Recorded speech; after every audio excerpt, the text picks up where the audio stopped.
Hi everyone. You can hear me? Hey, so good morning. Thanks for being here. Hi, I'm Murali. I'm the co-founder of Tenovia. The solution we're going to showcase here is about how we're leveraging Tensite, our product, to scale brands' revenues on quick commerce, right? So, so quick commerce is like is suddenly exploded again. I think this is like version 2.0 of quick commerce. So what's happening is they're getting into non-grocery categories, and its adoption is now scaling up very, very rapidly. So this morning I was having breakfast with a client who runs uh, India's second largest pharmaceutical network for e-commerce, and they were saying that they're seeing a lot of traction on quick commerce as well. So some of the facts about quick commerce and why it's relevant is for FMCG, it's almost clocking in 30% of revenues today. It's for non-grocery category, quick commerce is contributing about 30%. A quick commerce channel, 30% revenues comes from non-grocery as of right now, right? So it's scaled up rapidly, and it's getting more and more marketing budgets. So that's where we are from a reality perspective as of today. So the problem is now with quick commerce comes the challenge that you have. Earlier, let's say in non-quick commerce scenarios, you had maybe 20, 30 e-commerce warehouses, and maybe your stores also opened up. Now with quick commerce, the number of dark stores have exploded, right? So we're talking about something like 850 dark stores across the country that you have to manage the inventory for, right? So that's one way, and plus you have to do geographic level marketing as well. So it's not the way these quick commerce platforms from the marketing perspective are connected or are designed is that you can market at city levels, zonal levels separately, right? So you have to manage these budgets and allocate them, and those better be tied to inventory positions as well. Otherwise, there's a wastage of money that can happen, right? So what we see is that, and brands know this, that there's a lot of inefficiency, almost 15% plus inefficiency in marketing spends that's happening. So that's the problem that we set out to solve. So and that's what we're going to. And another problem that I want to point out is that quick commerce, you have in FMCG, you have a lot of expiry of products. So if the products are 3 months between the expiry date, they're just going to get sent back to the brand, and then these become unsellable, right? So the wastage is massive. So that's where today's case study, we're going to talk about two brands, Drools and ITC. And just a little bit about Tensite, our product. What it does is that it's integrated to about 80 different data sources. It's across all marketplaces on let's say the top side, where we also crawl through competitor data. We're connected to all the ad platforms. We're connected to all the inventory locations and also the D2C platforms as well, right? But what we're really trying to solve, and this is like very mission obsession for us, is that we're trying to minimize the wastage in the retail space, right? Retail is one of the most polluting, most inefficient categories out there, and that's what we're trying to solve with Tensite, right across the entire value chain, right? So today's focus is just going to be about supply chain and the marketing aspect, right, that we're going to showcase. So this is for a brand called Drools. Now, just to give you a landscape, they today have to supply to the likes of Zepto, Blinkit, and Instamart. So they have a central warehouse. They've got warehouses spread across the country which serve these locations, right? They serve like all the dark stores at a Zepto, a Blinkit, and Instamart, right? So roughly these locations that we're talking about here pan out to almost like 800 locations across the country. Now that's the reality of it. Now that's complex to solve. Also parallelly, because they have to compete in real time, they're spending marketing dollars. Which is effectively moving their position on the ad search results higher and higher, right? So if they're not matching the supply aspect with the demand aspect, there's a lot of chances of wastage happening across the value chain, right? So we're showing this because in location A, we go and actually see where, if you're a browser or a user from location A, it could be, let's say, a Bandra user, are you seeing Drools in the first position or in the second position or in third position? We're tracking that for n number of pin codes, like just through calling real time 5-6 times a day, right? And if you're in, let's say, Bangalore, is Drool, let's say location B is Bangalore, is Drool's coming at all, or is it competitor A, B, C, right? Now, because you're spending marketing dollars in every location. So that's and all of this is linked to inventory as well. So the questions, that a brand has is, what is the share of voice that I have versus my competitors in every single location? It's what is, am I advertising the right grammage, right? Because if in the example of a Drools, if they are advertising 100 grams wet dog food pack and their competitor advertises the 80-gram this thing, it's cheaper. The unit economics is cheaper. So let's say, I don't know, something like Blinkit or Zepto will actually show it higher because the realization for them is higher on an ad aspect, right? So because of that simple thing, they lose out. So now we give them real-time aspect of what's happening, that you're losing out to let's say a competitor A, which is winning that bid, and you just need to up it a bit more. And then we real-time, we up that bid, right? So, and then also the impact is what is organically how are you showing up. So the idea is that don't spend on ads where you don't have to. Like so we're reducing the ad spend, getting the maximum benefit, and all of this is through crawling on the front end, right? And the other thing is you should not be spending ads on a location where you don't have the inventory, or you have very low inventory that even if people buy it, you're going to run out of ads because people generally see it, they see the ad, they add it to cart, and you don't want to advertise for products which are less than, say, 5 quantity because it just is pointless. It's wastage of efficiency. And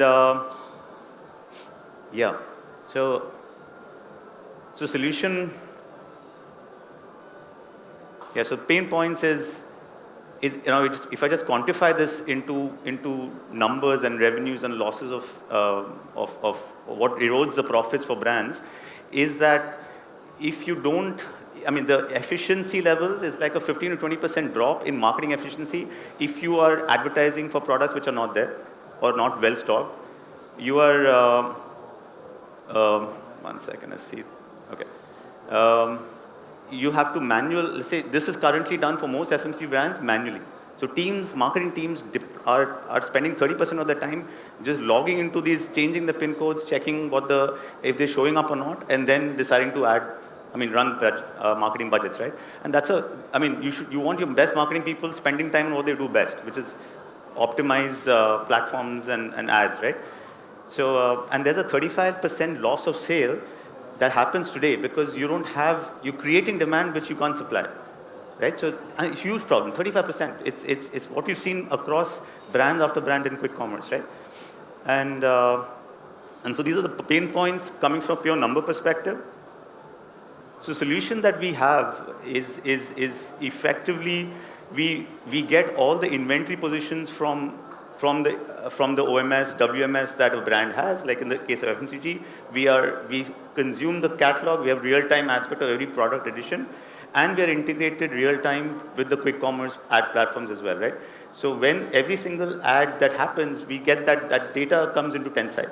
So we're merging inventory positions, and we have inventory position visibility for all the hubs of the quick commerce channels. We don't have the inventory at the each and every dark store, but we have it for the hubs. Each hub serves about 15 to 20 dark stores as well, right?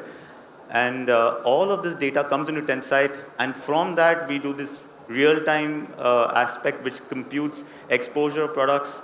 It computes the share of voice versus for the brand versus the competitors.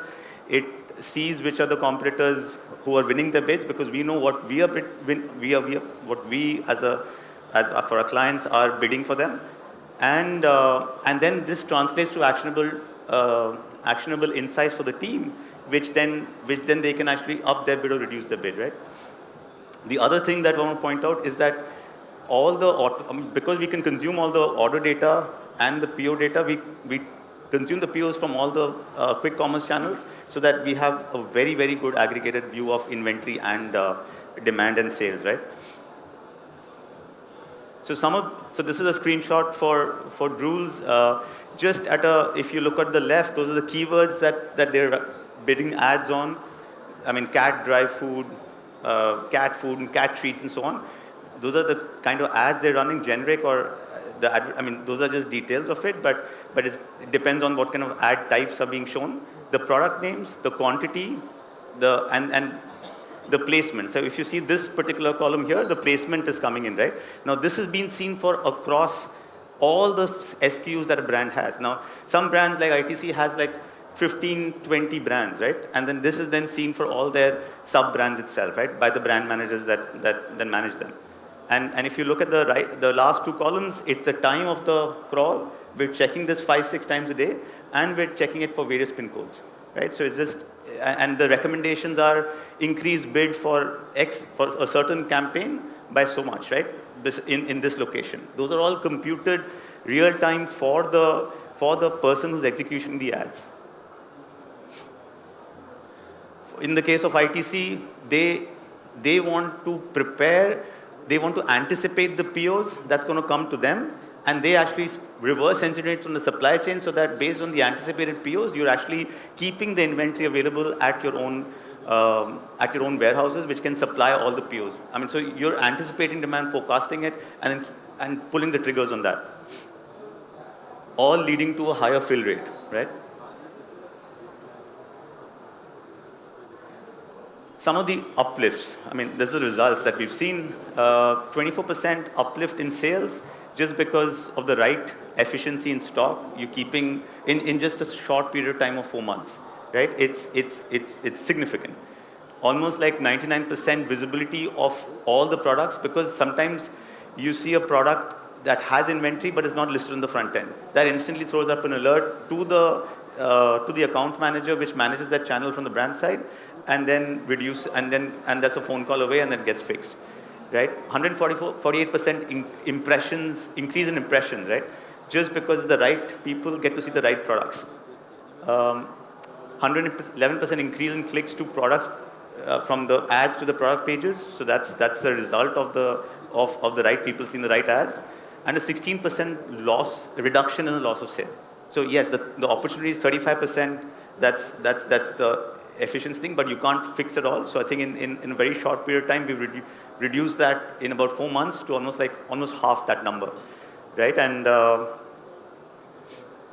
yeah, that's our case study. Open to questions.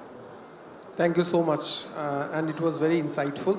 Thanks. But one thing I just want to understand. So this is how does it impact from different SKUs to SKUs, one. And second one is that when we talk about digital marketing these days, we have CAC versus LTV, all those comparisons come, right? And many people says that we don't believe on that, we just have a particular revenue number and I'll spend 10% on digital marketing. And those digital marketing can be this kind of ads, it can be a brand promotion also. So you are majorly targeting the performance marketing part of it. In a way, like, is there any provision where you can have a consistent brand building exercise out of this, or it will be majorly transaction? Like, if I stop this today, my sale will go down. Correct. So is it like that? Yeah. So it's a full funnel marketing, right? So yes, what you're saying about the keyword optimization is the bottom funnel, but a lot of times you also run ads on banner ads, which are just branding. Right? So the way we do it is that we consume all the ads data that is happening across the platform.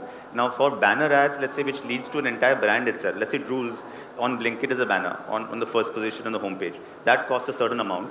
Now they click and then the people come to the product listing page which has all the Drools product, right? Now we allocate how much of that marketing budget is going to each of these SKUs based on the sale contribution. So yes, so it's kind of like taking part of the entire funnel and allocating it. So a brand would know for a product how much has been spent on the top funnel, mid funnel, bottom funnel, right? So now that's one aspect just from attribution. Second is just from the impact. Like, so every time you spend ads, your share of voice goes up. Now that's the correlation that people don't have a correct, understanding or calculation about. If I invest so much in the top of the funnel, how long is going to last? Do I have to do this every month? Do I have to do this once in a quarter? What is it? So now, because we do this and we compute share of voice organically and inorganically, we can tell you how